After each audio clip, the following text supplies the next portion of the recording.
não podia ser um tema diferente, né? Um ano desse, tão difícil, tão desafiador, e que se nós estamos aqui é porque Deus cuidou de nós.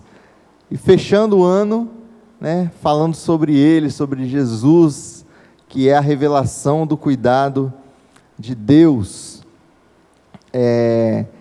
A gente, quando pensa assim, sobre a passagem, né, de Cristo, ou mesmo até quando no texto que o pastor Manu pregou na quinta-feira, né, a respeito do pecado, da queda do homem, na nossa mente limitada, temporal, presa ao Cronos, a gente pensa assim, né, Deus foi lá, criou a terra, criou o universo, e aí viu a terra, olhou no meio de aqueles centenas e milhares e milhões de planetas, e falou, vou colocar o meu povo aqui, foi lá e colocou o homem, criou o homem do barro, aí criou, antes, né, já tinha criado os animais e tudo, e criou a mulher da costela do homem, e aí o homem caiu, pecou, né, e Deus tirou do jardim, e a gente vai pensando na questão da linearidade. E agora, aí vem na nossa mente, né, Deus pensando, e agora o homem caiu, o que nós vamos fazer? Eu vou enviar o meu filho lá, o filho da mulher que vai esmagar a cabeça da serpente, e a serpente ferirá o calcanhar e tudo mais. E aí a gente vai pensando nesse aspecto, né? Só que na verdade, tudo isso que acontece, que para nós ainda está acontecendo, sob a ótica de Deus já aconteceu, e ainda acontece, parece uma maluquice a gente pensar dessa forma, porque Deus ele não se prende ao tempo, ao cronos, mas Deus é o kairos. O tempo de Deus, a forma de Deus lidar com o tempo é diferente da nossa, e a princípio parece meio esquisito a gente pensar dessa forma, mas quando Jesus fala para o criminoso lá na cruz, estava do lado dele, e ele pede, Senhor, lembra-te de mim quando entrares no teu reino, aí ele fala assim, hoje mesmo estarás comigo no paraíso. E se a gente olhar pela ótica de Deus, e a gente pensar que a partir do momento que aquele homem fechou os olhos, apesar de que para a gente ainda não passou, mas quando ele abriu, para ele foi assim, para ele hoje mesmo. Então é um pouco de física quântica, filosofia metafísica, e é muito legal isso, mas vale a pena a gente esforçar um pouquinho os neurônios, botar o tico e teco para pensar, e refletir como é grandiosa, como é maravilhosa, a autoridade, a soberania e o poder de Deus, que quando Ele criou todo o universo, Ele que eu digo, né, os três, Pai, Filho e Espírito Santo, já tinha determinado que Jesus iria vir para salvar a humanidade que Ele ainda nem tinha criado, porque as coisas com Deus funcionam dessa forma. Então vamos abrir a Bíblia. Deus não manda recado, Deus traz mensagem, a mensagem de Deus essa manhã está em Miqueias, capítulo 5, versículos de 2 a 4.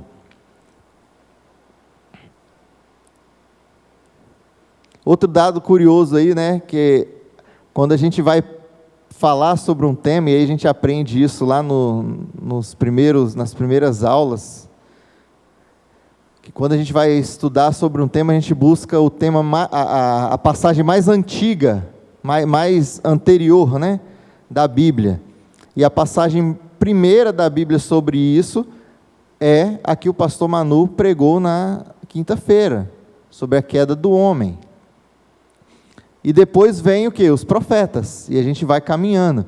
Então durante todo esse mês a gente vai vendo traços da revelação de Deus, do cuidado de Deus, através da revelação progressiva que Deus vai trazendo para o homem, através da sua palavra. Miqueias 5, de 2 a 4, diz assim, a minha versão é a Bíblia do Shed. E tu, Belém Efrata, pequena demais para figurar como o grupo de milhares de Judá, de ti me sairá o que há de reinar em Israel, e cujas origens são desde os tempos antigos, desde os dias da eternidade. Portanto, o Senhor os entregará até o tempo em que a que está em dor estiver dado à luz. Então o restante dos seus irmãos voltará aos filhos de Israel. Ele se manterá firme e apacentará o povo na força do Senhor, na majestade do nome do Senhor seu Deus. E eles habitarão seguros, porque agora será ele engrandecido até os confins da terra. E aí o 5, a parte A, fala bem assim: este será a nossa paz. Obrigado, Fernando. Pai, que a tua palavra, lida aqui neste momento, seja completada no coração de cada um através do teu Santo Espírito, ó Pai, aquele que nos dá o discernimento, a sabedoria para entender a tua mensagem para nós. Em nome de Jesus, amém. O profeta Miqueias, ele viveu e profetizou, né, mais ou menos 700 anos antes de Cristo. Ele era contemporâneo de Isaías, só que ele tinha, e hoje à noite a gente vai falar sobre Isaías, né, e vamos cantar de novo, né, Jonas, Isaías 9, que vai ser o texto da mensagem da noite. Só que Isaías era mais cosmopolita, né? Miqueias, ele era natural de uma região chamada Moresete, que fica no interior, aproximadamente 32 quilômetros de Jerusalém, ali perto da Filistia, naquela região ali.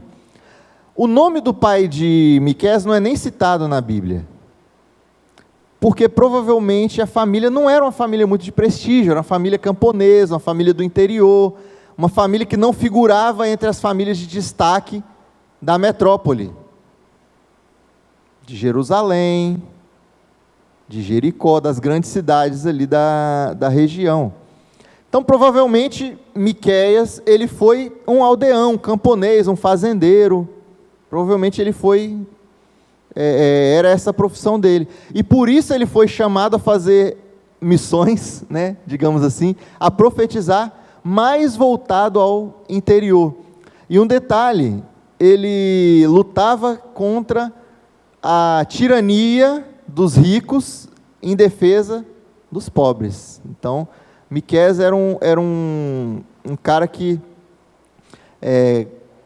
defendia através da sua palavra aqueles mais humildes, aqueles mais pobres, que eram subjugados pelos mais ricos, né, pelos ricos fazendeiros. Então Miqueias defendia os aldeões mais pobres.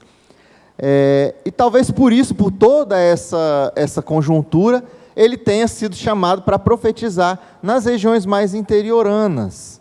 Então a sua mensagem, ela foi direcionada tanto ao reino do norte quanto ao reino do sul.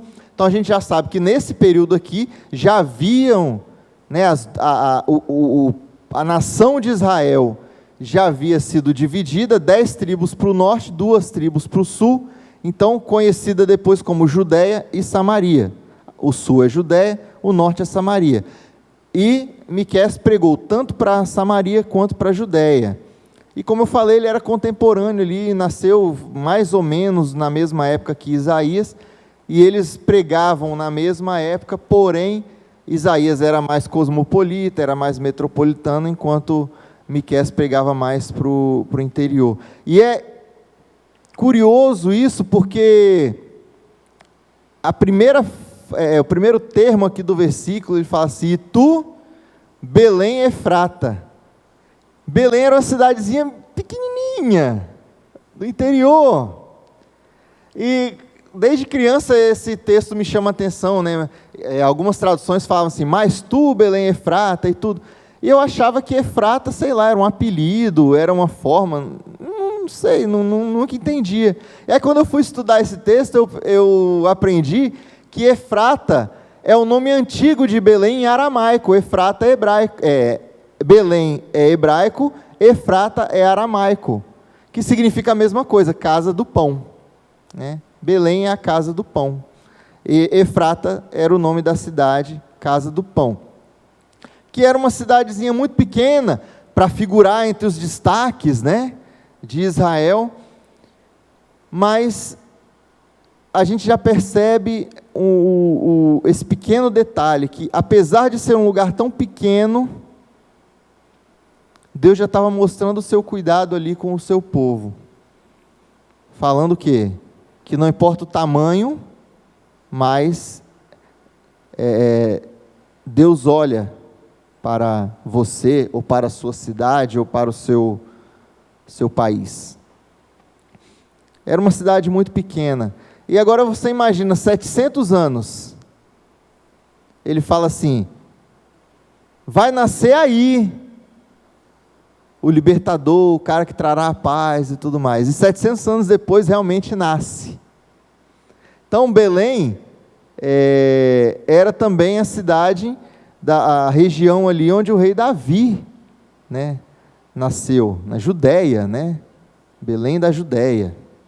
O versículo 2 ele continua, né, de ti, na parte B, né, de ti me sairá o que há de reinar em Israel. Agora você imagina, vamos colocar assim, meu irmão hoje mora numa regiãozinha chamada Patrimônio da Penha, que é ali perto na base do Caparaó ali, que Patrimônio da Penha é um vilarejo de uma cidadezinha pequenininha que chama Divino São Lourenço. Aí você imagina que alguém, né, fale assim, Patrimônio da Penha, daí vai sair o próximo governador do Espírito Santo. Aí todo mundo ri, né? Porque geralmente o governador do Espírito Santo, ele figura aqui entre a região da Grande Vitória. Que ele tem que estar aqui, tem que ser visto por todo mundo, ele é um deputado, ele foi senador, ele é alguém que atua, né, no caso, atua com política há muito tempo. Mas não. Miqueias ele fala assim, você, Belém, pequenininha que fica aí, na Judéia, que é a casa do pão, é o lugar onde o pessoal produz o trigo, que faz o pão, o rei de Israel vai sair daí. E 700 anos depois, Jesus nasce lá naquela região. Então ele anuncia com exatidão o local do nascimento de Jesus. E aí ele continua, no versículo 2 ainda, e cujas origens de quem? Daquele que sairá para reinar em Israel, né? Cujas origens são desde os tempos antigos, desde os dias da eternidade. E é nesse termo que eu quero que você se prenda nessa manhã. Desde os dias da eternidade.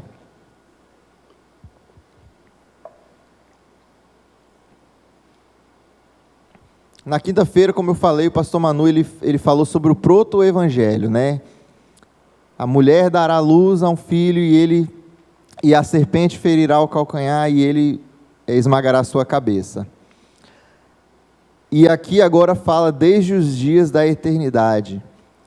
Isso é a prova, irmãos, que Deus ele não age de improviso. Os desígnios, as determinações de Deus, elas são estabelecidas quando tem que ser, para o propósito que deve ser, e diante da vontade dEle. Não é assim, eu tropecei aqui, e aí eu vou me levantar, eu, Abner, ser humano, vou respirar fundo e vou falar, agora eu preciso levantar e me apoiar aqui, ou então sentar, porque se eu ficar tonto eu vou cair de novo. Com Deus não funciona desse jeito. Com Deus não funciona igual a gente tem percebido aí, né? Toda a humanidade, e agora temos aí algumas já dezenas de vacinas sendo produzidas e testadas, mas 3 pelo menos são as que estão com mais perto de serem finalizadas, e agora vamos testar, vamos buscar a aprovação dos órgãos competentes, a FDTA lá nos Estados Unidos, a Anvisa aqui no Brasil, né, no nosso caso, lá na Inglaterra já semana que vem já vai sair o pessoal sendo vacinado, tá aí, se essa vacina der certo, se der certo, a gente vai continuar monitorando as pessoas aí que se vacinaram, para espalhar, para vender para mais gente, ou para distribuir, né, para mais pessoas. Se não der, a gente tem que voltar e começar de novo, ou corrigir os erros. Com Deus não funciona dessa forma. Porque Deus, Ele é, e Ele vai e faz. E Deus não segue um planejamento assim, e agora? E vamos colocar dentro do planejamento a gestão de crise, caso aconteça uma crise, porque Deus sabe de todas as crises que irão acontecer até o fim dos tempos, desde os dias da eternidade. É fantástico isso, Deus não faz nada de improviso.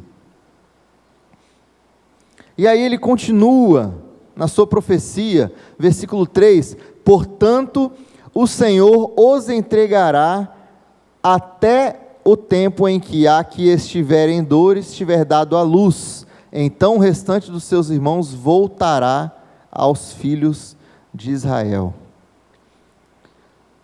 No versículo 3 ele fala o quê? Que lá quando Jesus nascer, alguns irão rejeitar, e aí os que rejeitaram, os israelitas que rejeitaram a Cristo, iriam ser o quê? Condenados. O Senhor os entregará até o tempo em que a que está em dores tiver dado a luz. Eles estão entregues à condenação. Porém, aí ele continua, o restante dos seus irmãos, o remanescente de Israel, voltará aos filhos de Israel. O que aconteceu quando Jesus veio? Jesus veio, foi recebido por alguns e rejeitado por muitos. Aqueles que o rejeitaram são entregues à condenação. Tiveram a oportunidade, mas são entregues à condenação. Foram e serão. Mas aqueles que o aceitaram, ali dos israelitas, ali dos judeus, aqueles que o aceitaram, foram tornados novamente igreja do Senhor. Que a gente sabe que a palavra igreja, eclésia, é um conceito neotestamentário. Então, a igreja veio a partir de Cristo. Porque antes havia a religião judaica, todo aquele processo de leis e de regras, e a pessoa já nascia e aprendia a ler, com tudo mais. Quando Cristo veio e estabeleceu a sua igreja, compreendendo todo aquele que nele crê, os israelitas, eles deixaram, entre muitas aspas, de ser o povo queridinho, aqueles escolhidos. Então, para que eles pertencessem à igreja, eles precisariam e precisam reconhecer a soberania de Cristo. E é isso que no versículo 3 fala. E em Romanos 11, 26 fala assim também, e assim todo Israel será salvo. É a oportunidade, Paulo aqui está falando, que o povo de Israel tem de ser salvo, assim como eu e você. E é engraçado que Paulo também ele fala, mas qual é a vantagem? Ele levanta esses questionamentos. Qual a vantagem de ser judeu então, já que agora a gente tem que ser salvo em Cristo? A vantagem é que vocês receberam primeiro. Ele nasceu aí no meio de vocês. Vocês receberam as profecias. Vocês estão sendo cuidados desde o início dos tempos aqui, direcionados. E agora vocês têm a oportunidade de aceitar tudo isso que Deus ofereceu para vocês. Mas a gente sabe que, assim como no nosso contexto, muita gente não entende essa palavra, muita gente entende, mas não aceita, por conveniência, porque prefere não aceitar, porque prefere não seguir, pelo seu ego. Não vou me submeter a um Deus. Quem esse cara aí está tão longe, nem estou vendo. Vou me submeter a algo que eu não vejo? Nem existe. E acaba ficando de fora da nação escolhida, do povo adquirido. Continuando o versículo 4, ele fala assim, E ele se manterá firme e apacentará o povo na força do Senhor, na majestade do nome do Senhor seu Deus. E eles habitarão seguros, porque agora será ele engrandecido até os confins da terra. Ele se manterá firme. Governará na força do Senhor. E aí, para aquele povo que estava ouvindo ali naquela época, um povo fragmentado, fragilizado, em guerra com os assírios, povo que já tinha sido escravizado algumas vezes, sofrido, aí pensa assim, não, vai vir um rei, e ele vai unir o seu povo, e vai governar com mão de ferro, na força do Senhor, na majestade no nome do Senhor. Só que muitas vezes eles não percebiam que Miqueias estava usando aqui termos espirituais. A força do Senhor, irmão, está com você para não deixar você cair em pecado. A majestade do nome do Senhor está com você, te acompanhando, para que você possa glorificar a Deus, porque herdou a salvação. Deus teve misericórdia de mim e de você. Glória seja dada a Ele, e o nome do Senhor seja glorificado, porque Ele nos tirou do lamaçal do pecado. E quando a gente olha por esse aspecto, a gente pode pensar assim, mas o povo de Israel estava ali precisando de um libertador, um governante, naquele momento. Quantos libertadores, quantos governantes, quantos imperadores passaram pela face da terra, e que hoje suas nações estão até destruídas. Gengis Khan, o mongol, foi um grande imperador, onde pisava o cavalo dele, ele dominava. Napoleão dominou quase toda a Europa. Alexandre o Grande, depois que ele morreu, a Grécia foi dividida. Ele unificou a Grécia, ele dominou, ele foi até a Ásia, foi até a Índia. O que é a Grécia hoje? É um país pequeno, um dos mais humildes da União Europeia, passa dificuldade financeira. O grande problema, irmãos, é porque a gente olha para a nossa necessidade momentânea, a gente olha com os nossos olhos carnais e se contenta com as migalhas. Nós estamos com uma grande dificuldade, uma grande pandemia, precisamos de uma vacina, precisamos de um grande laboratório que produza, esse laboratório vai ser o libertador do mundo. Amém, que venha. Só que amanhã, ou daqui a 200 anos, infelizmente, vai ter outro vírus, e a gente está dando muita sorte que esse nosso vai durar, essa pandemia, 2 anos, 3 no máximo. Mas no século 17 teve a peste negra, que durou quase 100 anos, irmãos, dizimou mais da metade da população europeia, e passa, e é uma montanha russa, a gente tem altos e baixos, é normal. Só que o que Deus ofereceu para o seu povo,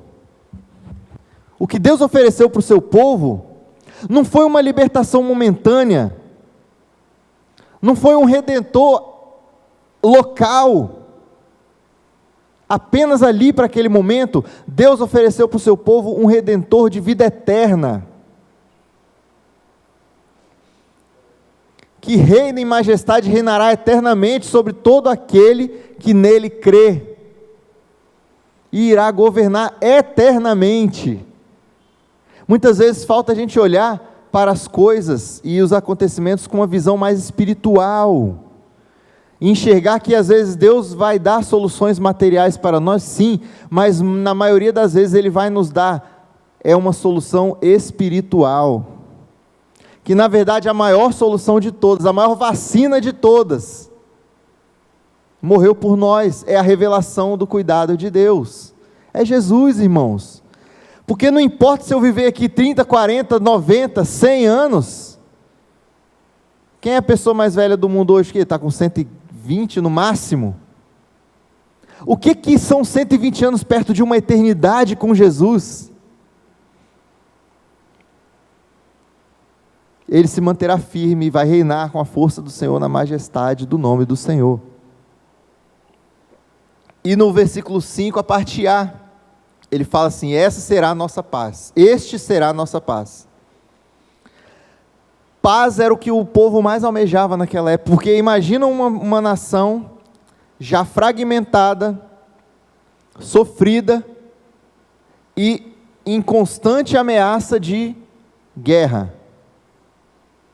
E outras nações fortes virem e destruírem e levarem cativo, levarem escravo. Então, a pessoa não vive em paz.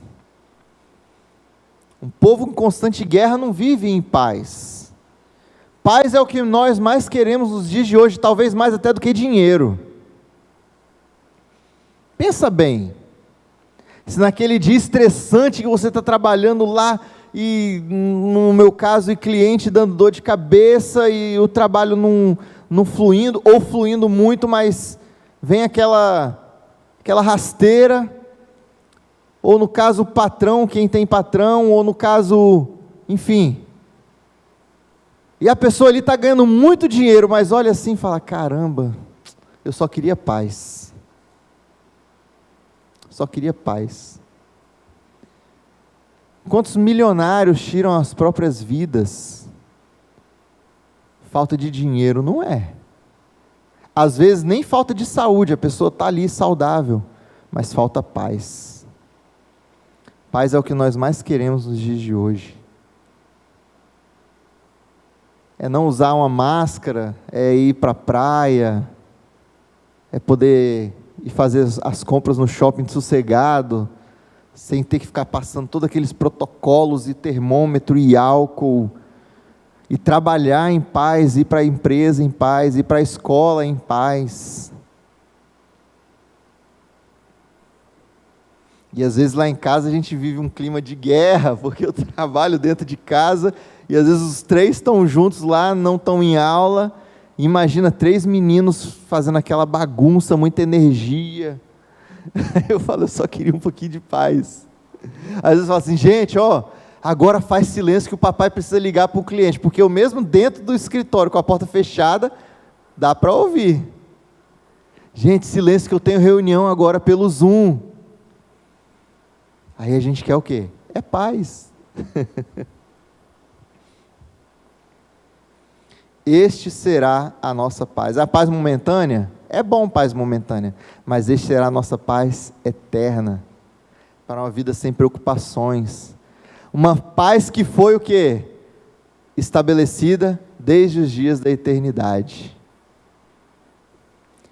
Para finalizar, irmãos, Jesus, ele é o cumprimento da promessa que Deus fez a Adão e Eva, mas essa promessa ela já estava definida desde os dias da eternidade. Muitas vezes aí a gente olhando por esse aspecto também, a gente pensa, né, e muita gente até age de forma a questionar a vontade, os desígnios, as determinações de Deus, pensando assim: principalmente quando a gente passa por dificuldade, né, mas por que isso? Por que Deus não faz assim, e reseta tudo, né, e dá paz para todo mundo? Faz igual Thanos, né, pá, e puf, acaba. Mas isso não cabe a nós fazer isso, irmãos. Não cabe a nós fazer, porque nós somos criatura. E a gente tem que entender que Deus, Ele já sabia da nossa fraqueza quando Ele nos criou. E antes de nos criar, Ele já havia determinado a redenção. Ele já havia determinado o seu cuidado conosco. Ele já havia determinado a sua paz para nós. Jesus é a promessa de paz para a humanidade. Jesus é a revelação do cuidado de Deus. Porque quando Jesus nasceu, o que foi estabelecido lá na eternidade, se cumpriu ali naquele momento. E a gente fala Jesus nasceu, né? Mas no caso, Jesus sendo Deus, ele encarnou. Ele se espremeu, se esvaziou, né? Como o apóstolo Paulo diz, esvaziando-se de si mesmo, tomou a figura de homem, revelando assim o cuidado de Deus para todos aqueles que desejam, que querem se tornar o seu povo, porque eu não consigo acreditar nessa questão tão exclusivista, né? Que a Bíblia fala o quê? Para que todo aquele que nele crê não pereça, mas tenha vida eterna.